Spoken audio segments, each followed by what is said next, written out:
రెండు తెలుగు రాష్ట్రాల్లోనే అత్యంత విషాదకరమైనటువంటి ఘటన. తెలంగాణ చరిత్రలోనే ఎవ్వరు ఇప్పటి వరకు చూడనటువంటి అత్యంత దుర్ఘటన జరిగింది. చేవెళ్లలో జరిగినటువంటి రోడ్డు ప్రమాదంలో దాదాపు 20 మందికి పైగా మృతి చెందారు. ప్రస్తుతం 25 మందికి ఆ మృతుల సంఖ్య చేరుకున్నట్లుగా తెలుస్తుంది. అక్కడ జరిగినటువంటి సంఘటన తీరును చూస్తే ప్రతి ఒక్కరు కూడా కన్నీటి పర్యంతమైనటువంటి దారుణమైనటువంటి దృశ్యాలు అక్కడ కనిపిస్తున్నాయి. అక్కడ జరిగినటువంటి ఘటన యాజ్ ఇట్ ఈస్గా ఏం జరిగిందో ఫుల్ డీటెయిల్స్గా అందించడానికి Suman TV news CEO senior journalist Nirupama అక్కడ చేరుకున్నారు.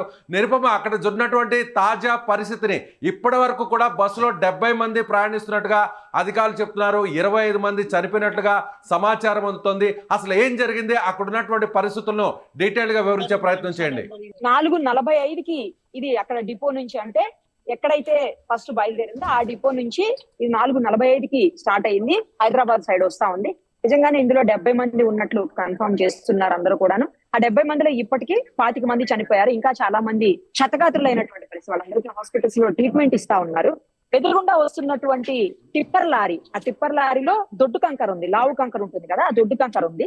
ఆ కంకరతో వస్తున్నటువంటి లారీ ఒక 2 వీలర్ బైక్ వాళ్ళని తప్పించబోయి ఎదురుగుండా వస్తున్నటువంటి ఆర్టీసీ బస్ కి ఢీ కొట్టిందని చెప్తా ఉన్నారు. అయితే ఆ టైంలో బస్సు సేమ్ టైము టిప్పర్ రెండూ కూడా అత్యంత వేగంగా ఉన్నాయనే చెప్తున్నారు. ఎందుకంటే ఆ సమయంలో పొద్దున్నే త్వరగా చేరుకోవాలన్న ఆలోచన, ఎందుకంటే చాలా మంది ఎంప్లాయీస్ ఉన్నారట బస్సులో. ఆ ఎంప్లాయీస్ ని పర్ఫెక్ట్ గా టైం కి రీచ్ చేయాలన్న ఆలోచన బస్సు డ్రైవర్ కు ఉంటుంది. సేమ్ టైం టిప్పర్ నైట్ అంతా లోడ్ వేసుకుని వస్తుంది కాబట్టి అది కూడా అర్జెంట్ గా లోడ్ ని అన్లోడింగ్ చేసేసుకుని వెళ్ళిపోవాల్సినటువంటి పరిస్థితి ఉంటుంది. అందుకే ఇద్దరు కూడా చాలా స్పీడ్ గా ఉన్నారని చెప్తున్నారు. అయితే ఈ రోడ్ లో ఇప్పటికే దాదాపు 4-5 ఏళ్లలో 400 మంది వరకు చనిపోయారని చెప్తున్నారు. రోడ్డు వైడనింగ్ లేకపోవటం, అసలు చాలా చిన్నగా ఉంది రోడ్డు. మనం చూస్తుంటే అసలు ఇంత చిన్న రోడ్లోనా ఇన్ని వెహికల్స్ వెళ్తున్నాయి అనిపిస్తుంది. ఒకసారి వెహికల్స్ స్టార్ట్ చేస్తే 40-50 వెహికల్స్ వరుసగా పోతూనే ఉంటాయంట. ప్రమాద తీవ్రతని, ప్రమాదం జరిగినటువంటి ఆ సంఘటనా స్థలాన్ని ఒకసారి చూపించే ప్రయత్నం చేస్తారా? డెఫినెట్ గా. ఇదిగో చూడండి బస్సు ఎంత దారుణంగా అయిందో ఇన్సిడెంట్. ఈ బస్సు చూస్తుంటేనే మనకు అర్థమైపోతుంది. చాలా ఘోరమైనటువంటి ప్రమాదం ఇది. ఇంత దారుణమైనటువంటి ప్రమాదం ఈ మధ్య కాలంలో ఎవరు చూసుండరు. ఒక్కసారి చూపిస్తాను చూడండి. పైకి వస్తున్నాం మేము కూడాను, బస్ పైకి వచ్చాం ఇప్పుడే. లోపలంతా కూడా కంకరే ఉంది చూడండి, మొత్తం ఈ దొడ్డు కంకరే ఉంది. కంకర వల్లనే ప్రాబ్లం అయింది అంతా కూడా, ఈ కంకర వల్లనే. మొత్తం ఎటు చూసినా అసలు ఇక్కడ చూడండి ఒకసారి స్టీరింగ్ స్టీరింగ్ అనేది అసలు ఏమన్నా ఉందా లేదు. బస్ లో అసలు ఈ పార్ట్ ఏం లేదు, అసలు కంప్లీట్ గా ఎంటీ అయిపోయింది పార్ట్. అంటే ఎంత స్పీడ్ గా తాకిస్తే బస్ కి ఆ టిప్పర్ లారీ ఈ దారుణమైనటువంటి పరిస్థితి ఉంటుందో మనం అర్థం చేసుకోవచ్చు. మొత్తం పగిలిపోవడంతో పాటు బస్సు ఏ పార్ట్ ఆ పార్ట్ ఊడిపోవడంతో పాటు అసలు ఒక పక్కకి ఇలా మొత్తం ఒరిగిపోయింది, 1 సైడ్ కి అయిపోయింది. అంటే సగం పైన సీట్ల వరకు కూడా మొత్తం పోయింది బస్ అంతా. కేవలం ఆ లాస్ట్ లో ఉన్నటువంటి ఒక 3-4 రోస్ ఉన్నాయి. ఆ 3-4 రోస్ మాత్రమే కొంచెం బెటర్ గా ఉన్నాయి. మేబీ వాళ్ళే ఇందులో ఏ 3-4 రోస్ లో ఉన్న వాళ్ళు మాత్రమే బ్రతికున్నటువంటి పరిస్థితి ఉంది. ఒకసారి చూడొచ్చు, మీరు చూడండి. అత్యంత దారుణమైనటువంటి ఇన్సిడెంట్. ఒక చిన్న పాప, 1.5 మంత్ పాప అని చెప్తున్నారు. ఆ పాప కూడా ఈ ఇన్సిడెంట్ లో చనిపోయింది. తల్లితో పాటు ఆ పొత్తుల్లో బిడ్డలాగా అలా పెట్టుకుని ఉంది ఆవిడ. వీడియోలు చూస్తుంటే చాలా బాధగా ఉంది. ఇదిగో ఊళ్ళో వాళ్ళంతా కూడా స్థానికులు గొడవ చేస్తున్నారు. ఎందుకు అంటే గత కొంతకాలంగా రోడ్డు వైండింగ్ కోసం గొడవ చేస్తూనే ఉన్నాము, ఎవరు పట్టించుకున్నటువంటి దాఖలాలు లేవు. ఇంకోటి ఏంటంటే నేషనల్ గ్రీన్ ట్రిబ్యునల్ ఉంది కదా, అదేదో కేసు అయ్యి కోర్టులో ఉంది. దాని వల్ల ఇదంతా ఇష్యూ అయింది, లేకపోతే ఇన్ని ప్రమాదాలు జరగవని చెప్పేసి గొడవ చేస్తున్నారు వాళ్ళందరూ కూడా. ఇంకొకటి ఏంటంటే మార్నింగ్ ఈ టిప్పర్ లారీ ఏదైతే ఉందో ఆ టిప్పర్ 24 hours ఎలా ఉంటుందంటే ఏరియాలో, జిహెచ్ఎంసీ పరిధిలో అయితే మనకి నైట్ మాత్రమే ఉంటుంది. అంత హడావుడిగా వెళ్లాల్సిన అవసరం 24 hours లో ఉన్నప్పుడు అంత దారుణంగా వెళ్లాల్సిన పరిస్థితి ఉంటుంది. అసలు ఎటు చూసినా సరే బస్సుకి కుడివైపున డ్రైవర్ నుంచి కూడా కుడివైపున కూర్చోన్నటువంటి ఆ సీట్లలో ఉన్నటువంటి ప్రయాణికులందరూ కూడా అక్కడ ప్రమాద తీవ్రతను, అలాగే ఆ కంకర పడిపోయినటువంటి విధానం చూస్తుంటే కూడా ఆల్మోస్ట్ అటువైపు ఉన్నటువంటి వారే చనిపోయినట్లుగా ఎక్కువగా సంఖ్య పెరిగినట్లుగా. లేదు, బోత్ సైడ్స్ ఉంది. మీరు ఒకసారి చూడండి, ఇటు డ్రైవర్ సైడ్ ఉంది, సేమ్ టైం ఇటు ఫ్రంట్ సైడ్ కూడా ఒక్క సీట్ కూడా లేదు అసలు. చూడండి మొత్తం ఊడిపోయింది, మొత్తం కంకరే ఉంది, కిందంతా కంకరే ఉంది. చూడండి ఆ కంకరలో ఇరుక్కుపోయారని చెప్తున్నారు వాళ్ళు. మొత్తం ప్రయాణికులు అందరూ కూడా కంకర ఇరుక్కుపోయారు, తీసారు కంకర అంతా కింద పోసారు. చూడండి ఒకసారి కింద కనిపిస్తుంది కంకర అంతా కూడా. సో ఇది 1 సైడ్ అవ్వలేదు, బోత్ సైడ్స్ అయింది. అంటే అత్యంత వేగంగా ఢీకొనేసరికి పాటలు అక్కడ ఎందుకు పనికి రాకుండా పోయాయి బస్సులు. ఇంత పెద్ద ప్రమాదం అయింది. మొన్న మనం చూసిన కర్నూలులో 19 మంది సజీవ దహనం అయ్యారు. మనం మర్చిపోయినా ఇంక 24వ తారీఖు జరిగింది, 10 రోజులు కూడా కాదు. ఇంత లోపల ఇంత ఘోరమైనటువంటి దుర్ఘటన, ఏకంగా 25 మంది చనిపోయారు. ఇంకా మరణాలు పెరిగే అవకాశం ఉంది అంటున్నారు. ఇంత దారుణమైనటువంటి అంటే ఆ కంకర దాదాపుగా 25 టన్నులు ఆ టిప్పర్ లో ఉన్నట్టుగా తెలుస్తోంది. 25 టన్నులు ఉన్నటువంటి ఆ కంకర మొత్తం కూడా బస్సు లోపల పడిపోయినట్టుగా మనకు అక్కడ అర్థమవుతుంది. అంటే దాదాపు 2-3 అడుగుల వరకు ఆ కంకర పడిపోయింది అనుకోవచ్చా, ఎత్తు వరకు?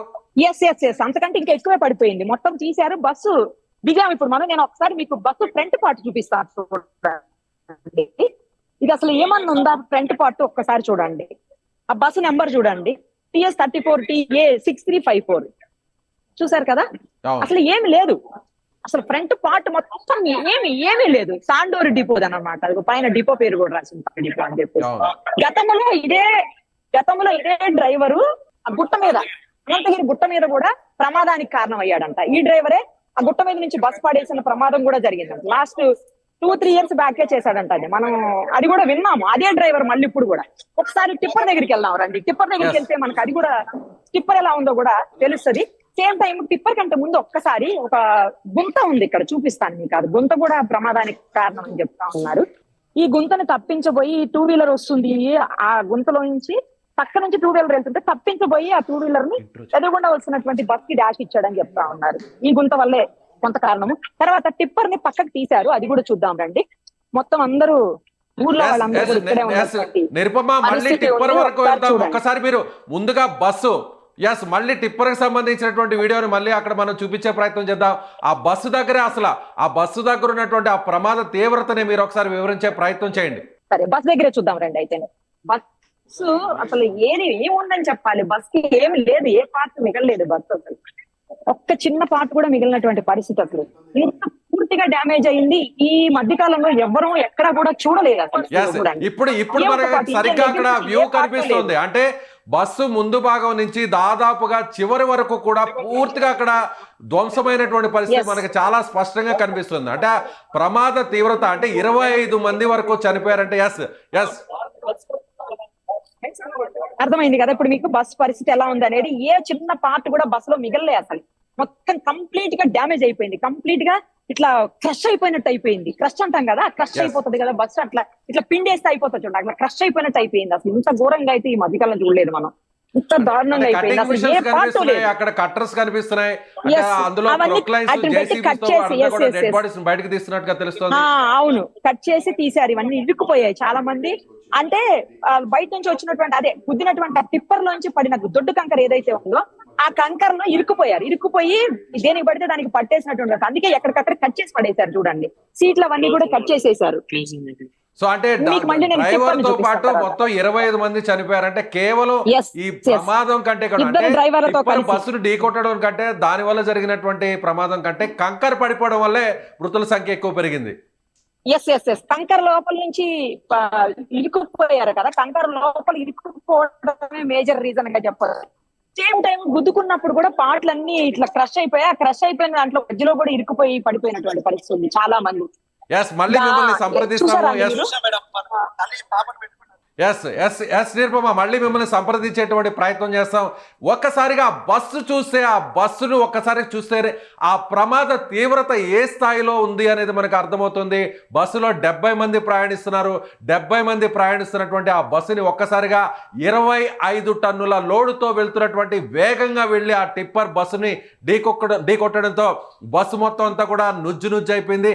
అంతేకాకుండా టిప్పర్ లోపల ఉన్నటువంటి కంకర మొత్తం అంతా కూడా బస్సులో పడిపోవడంతో అప్పటికే ప్రమాదంలో గాయపడినటువంటి వారందరూ కూడా కంకర్లో చిక్కుకుపోవడంతో ఊపిరి ఆడక ఎక్కువ మంది చనిపోయినట్టుగా తెలుస్తుంది. ఇప్పటి వరకు కూడా 25 మంది చనిపోయినట్టుగా తెలుస్తుంది. మరొక 5 మందికి కూడా చాలా సీరియస్గా ఉంది. దాదాపు మరొక 25 మందికి తీవ్ర గాయాలైనట్టుగా తెలుస్తుంది. స్థానిక చేవళ్ళ హాస్పిటల్తో పాటు చుట్టుపక్కల ఉన్నటువంటి మెరుగైనటువంటి వైద్యం కోసం చుట్టుపక్కల ఉన్నటువంటి హాస్పిటల్స్ కూడా తరలించినట్టు తెలుస్తుంది.